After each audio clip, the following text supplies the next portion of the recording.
Hey, what's going on, guys? I just want to come on here just to talk like I always do, and just clear up some stuff, because I just feel like people don't really listen to vlogs. Like, they really don't listen, and then they comment stuff that I had already said, and it's so weird. Like, for instance, I said that I went to the doctor earlier last week and I got a referral for a dermatologist and a therapist. And somebody was like, oh, I think you should go see a therapist. And I'm just like, did you not just hear me say that I got a referral? And also, I mean, let's just be clear. I have a right to be pissed off. I have a right to be angry. Horrific things have happened to me. I don't know how you process trauma, but I process it very differently. I like to talk. I like to get it out. I'm a communicator. Whether it's through cursing, yelling, or screaming, or crying, it's going to get out in that kind of fashion. So if it bothers you, don't watch. You know what I'm saying? If you're sensitive to profanity or expletives, don't watch. You understand what I'm saying? And I just said that before. Keep your judgments to yourself. Therapy is not a band-aid. Therapy is not going to fix what I'm going through, because I am going through this in real time. Bad things are continuing to happen to me every single day. Therapy is going to help me cope, but it ain't going to take the pain away. I told you, my heart has been blown up. It's shrapnel. So that therapy ain't going to fix that. Not for me. It ain't gonna fix that. It just gives me a forum with somebody that is neutral, that I can talk to and express myself. I don't have to hold it in. I'm not a hold it in type person. I like to express. That's what makes me feel better. And so, yeah, that's gonna happen, but it ain't a quick fix, and it ain't gonna fix the situation, because the shit is ongoing. So just be mindful of that. I can't, control the comment section. Say what you want to say. I'll just delete and block it if I see it again, and that's just it, because he called me yesterday with the bullshit. And I could always tell when he's talking in front of someone, because he loves an audience, so that he could sit on the phone, talk calmly to me, and then say randomly, just out of the blue. He called me while I was dead asleep. And I answered. And so he was just like, how are you and the children doing?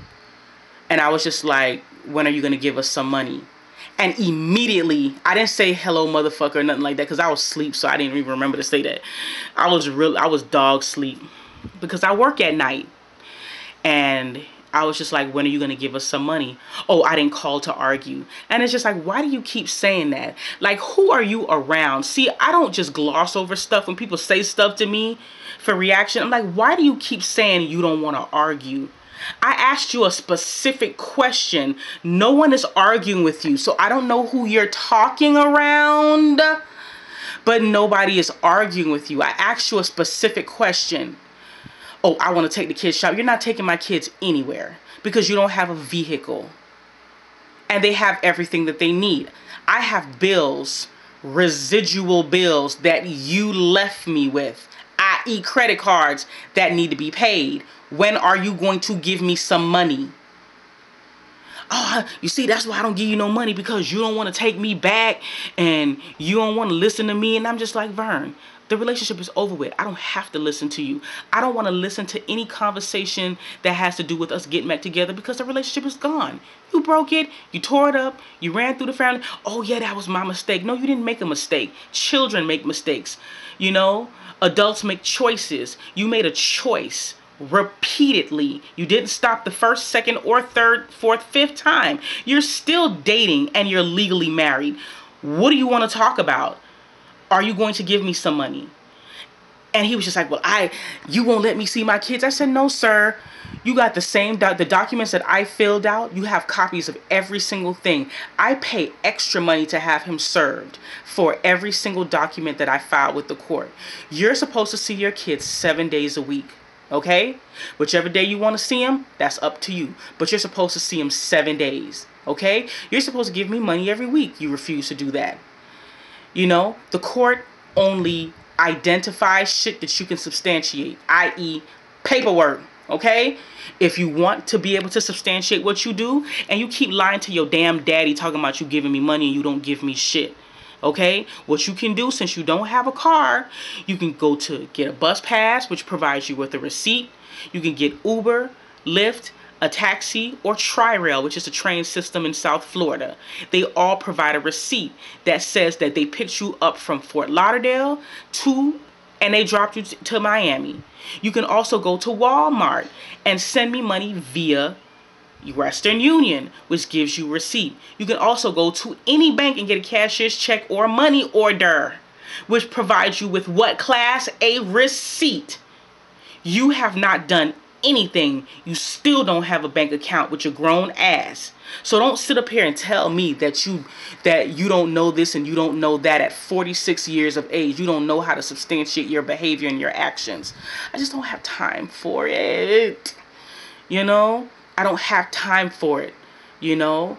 Like, grow a brain and get it together. Or just don't talk to me. Because I don't want to fuss and I don't want to argue. I work at night. I'm very tired. I work during the day all day long. Instead of me sleeping, I'm washing clothes. That's what I'm doing. It's Saturday. I'm washing clothes. I should be asleep. But my responsibility is to take care of my children. You know? And that's it. And so I'm just in a position where I always feel like something drastic has to happen for me to kind of like back off. You know? And it's always been like that because I never see like an out to certain things until it gets so bad. You know, I'm one of these people that once you back me into a corner, I'm just going to retreat. Because I don't want anybody holding me hostage in any situations, whether it be a job, whether it be a friendship, or any type of relationship. If I notice that you're being very toxic, I'll leave you alone. A lot of y'all don't really understand the reason why my mom and I don't get along. My mother is Caribbean. She grew up in the Bahamas. She was born here, but she grew up in the Bahamas her whole life.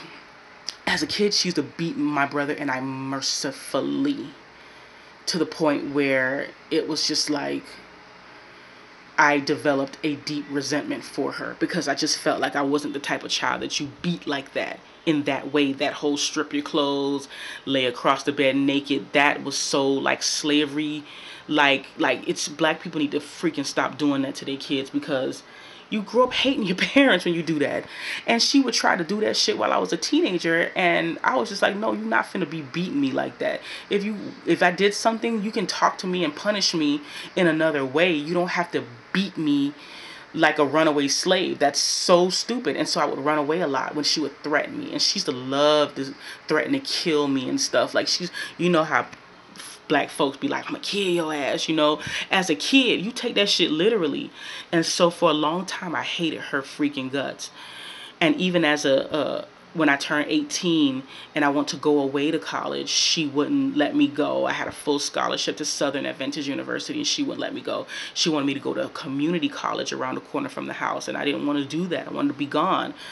And she was like, if you don't register, I'm going to kick you out. And so I was just like, I just left that night. She's like, oh, if you don't register by Monday morning, and it was a Friday, she's like, you have to get out of my house. I was just like, deuces. Packed up my little Dodge, what is it, Chevrolet Celebrity I had back in the day, and I left.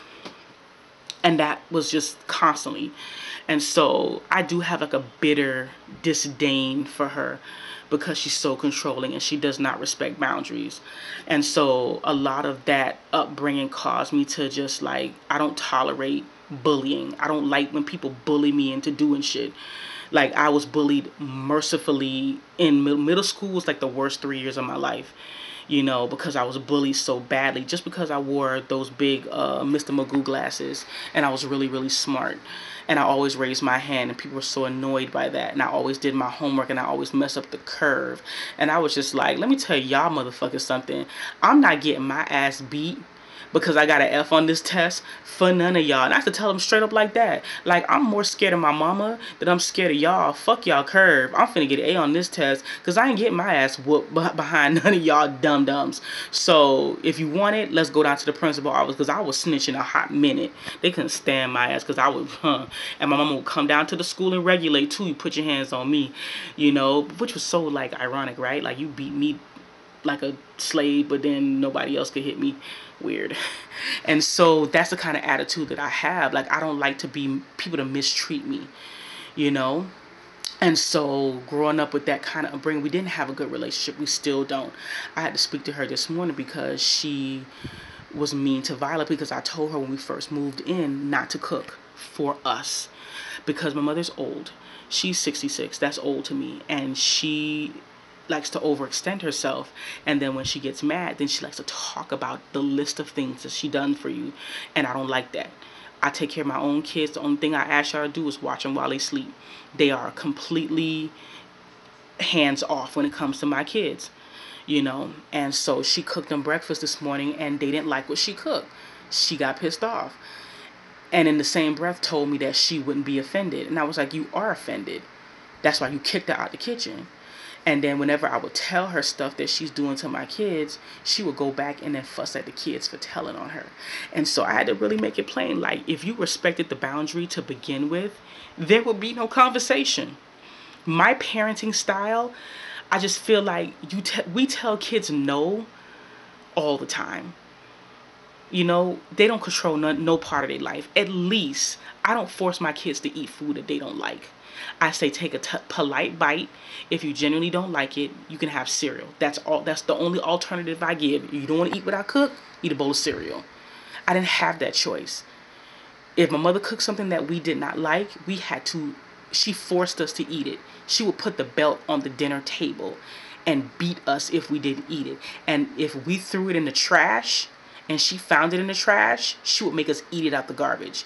So now you understand why me and her don't have a good relationship, because of all of the fucked up shit she did to me as a kid. You understand what I'm saying? And so I have to protect my children from that kind of craziness. And even though she's calmed down considerably, I'm still very in control, and I am on them like, don't fuss at my kids, because they're at an age where they get annoyed easily now. They don't like a lot of noise. Old people do not like a lot. I'm starting to get like that too. I do not like a lot of unnecessary noise, you know? And so I make sure I keep them with me at all times. As soon as I hear her yelling, hey, y'all come upstairs. Why? No, leave them alone. Go do what you're doing. You know, because I just don't want us to get put in a situation where I get kicked out and I have to go live in a homeless shelter. My dad wouldn't allow it at this point, because he done found his voice, so he don't tolerate shit now. You know, my dad wouldn't allow it, but I'm in control at all times, and I make it very plain. I don't want to be in no type of servitude position where, yeah, you're giving me a place to stay, but I have to walk on eggshells and kiss your ass and let you do what you want. That would never be me. I've been used enough in my life. And so I speak to her in a very respectful way, and I tried to tell her, and she got offended anyway. And so I had a conversation with my dad, and he said that he'll fix it. She's still gonna be mad, but I don't really give a damn. But this is what I'm going through. I have so many stresses, you know, all around me, between my job, between the home life, between my ex-husband. It's just... And I just need to stop calling him my ex-husband. You know, I just don't really believe in exes. I believe in examples of what not to do again. And I would never, ever get married again or anything, because I just want to live my life free.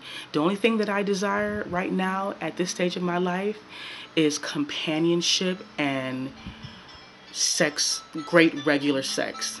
Like sex on a regular basis. That's all I want in life. Going forward, it's just companionship, somebody that I can hang out with every now and then, and just have some great sex. I don't want to live with no damn man, and I sure as hell don't want to get married again. And that's all I'm gonna say. I'll talk to y'all next week. Bye.